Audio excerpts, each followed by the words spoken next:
Hi guys, it's Sunday the 16th of February, and I woke up today where I have felt the presence of the late great presenter who sadly left us the other day,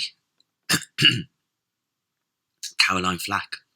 So we've been having a little bit of a chat. I've told her that I respected her and loved her. So we're just deciding to just have a little chat, and I thought I'd record it. So it's 4:28, and I just asked her about her friend Laura Whitmore, who wrote an article in Twitter saying that she was an amazing friend, and that she's a great loss. And so I just went briefly over that. All right, so here we go.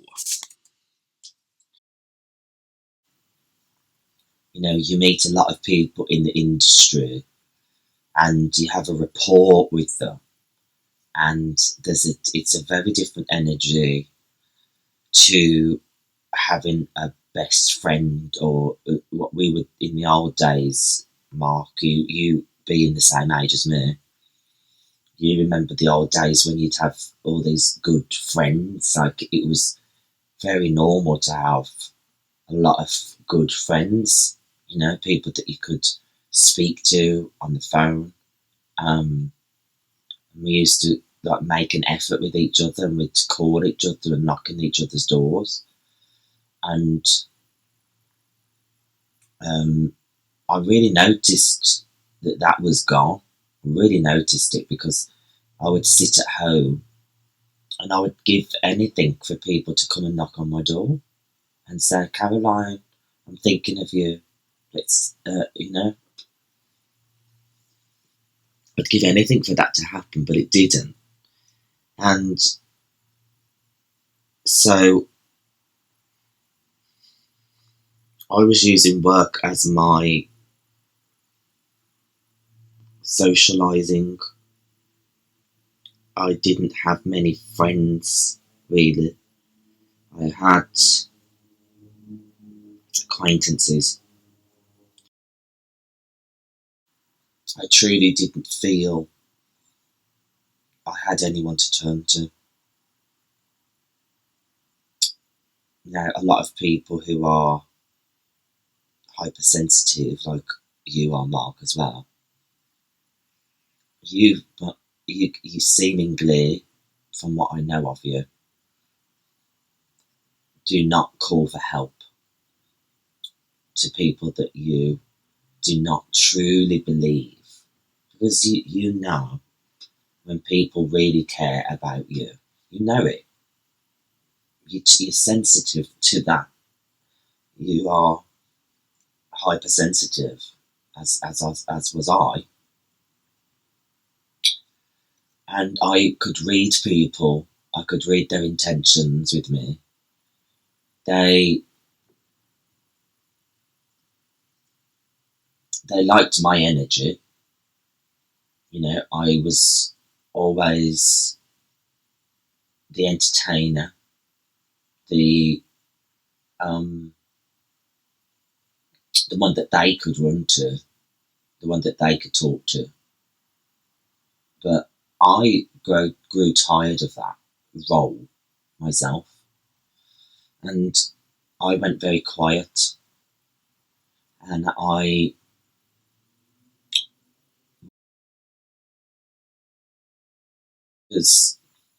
truly feel that myself right now.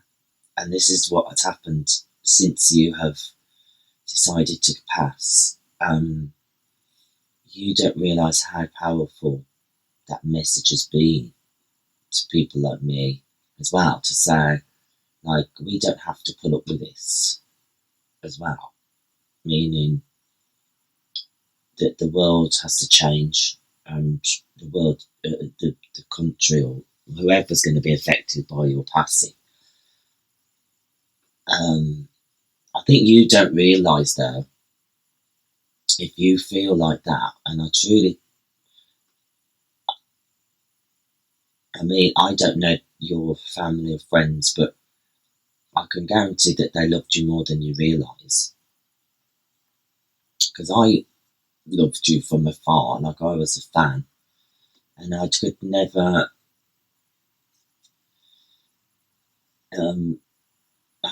I mean, this is where we all need, isn't it? It's the lesson that's going to change going forward.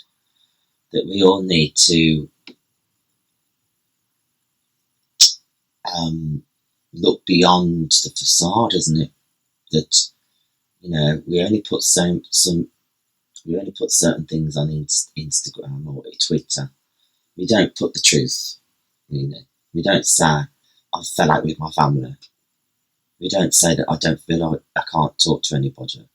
We don't say I'm feeling very vulnerable right now, because that shows a weakness. And if you put that out into the world, it seems like you're going to get this attack, or I certainly feel that. The business is, it has its ups and it has its downs, but I always try to look at it as a positive thing.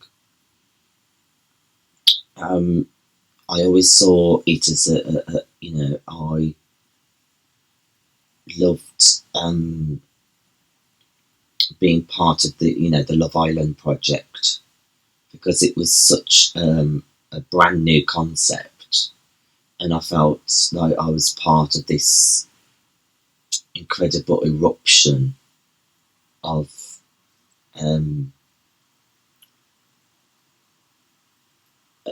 eruption of a new concept on television.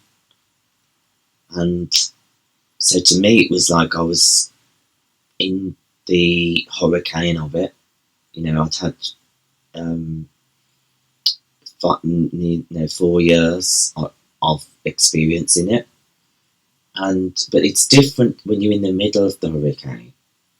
It's like you're in the middle and it's nice and calm, and you meet the contestants and they are lovely, and then and that's it, and it records, and then we film it, and then you go home, and then this eruption happens every year. And I don't think people who are inside of the bubble, except the newer people, I suppose, but in the old days, especially the first couple of seasons, we didn't realise it was going to be quite as big as it became, because you could say it was like it was like other programs on ITV2. It was like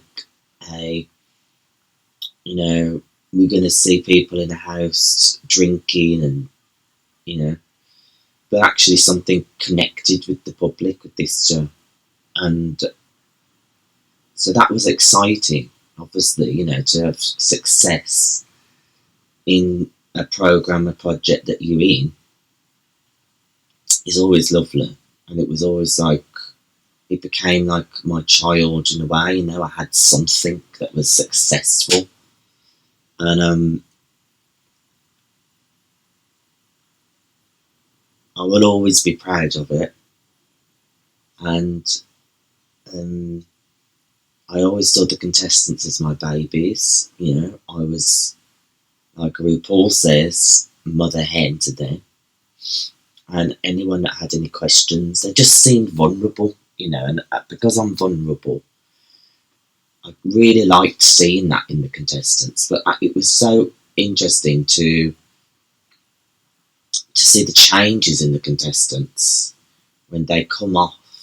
They would get that success, all the followers on Instagram, and then people started wanting them and sponsoring them, and they started to believe in their own. Their egos just exploded, and they realised that they were famous. They had paparazzi following them, and it was this instant, like, they was out of this safe bubble. They had me there, keeping them feeling safe, which is what I like to do to people. And I've always felt like that with all the programmes that I've done with the X Factor as well. You see these vulnerable people sometimes coming into these shows really wanting to be successful, and then all of a sudden they're out in that crazy world, and it is, when you are that famous, they become different people, and a lot of them get very affected by that. And in the beginning, I felt like I had to protect them, but it was very interesting. I've had some instances where I've called out to people who were contestants, and they have completely ignored me, and that was hard, because I felt like I felt I was shunned. Like, it was very interesting to think how the ego works when it's given its platform, and how you forget about the people that have made you. You know, not me necessarily, but the production team, the television channel. It's like they've got their fame now, and that's had some, not all of them, just some. I experienced this sense of like entitlement or whatever, narcissism.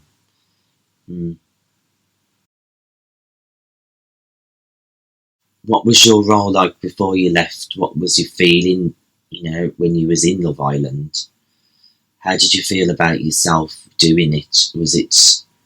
Did you lose your purpose with it? What was happening with that?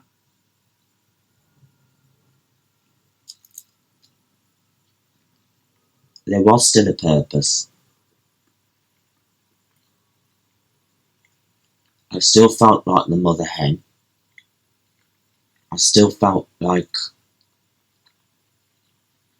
somebody could need my advice. I think it lost its magic for me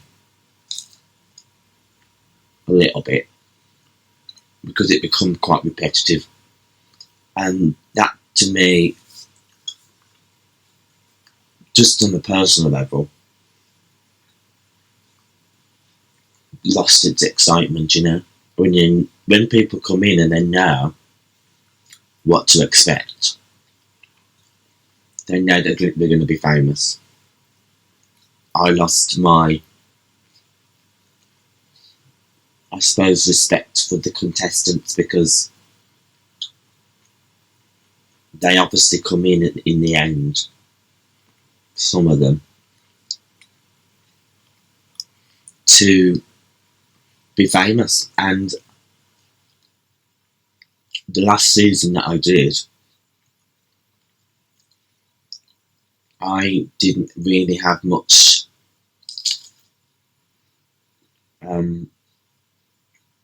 involvement with the contestants. I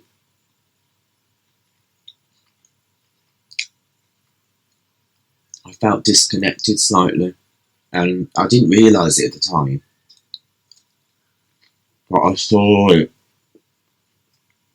as a job, And as soon as I see something as a job, I didn't quite enjoy it then.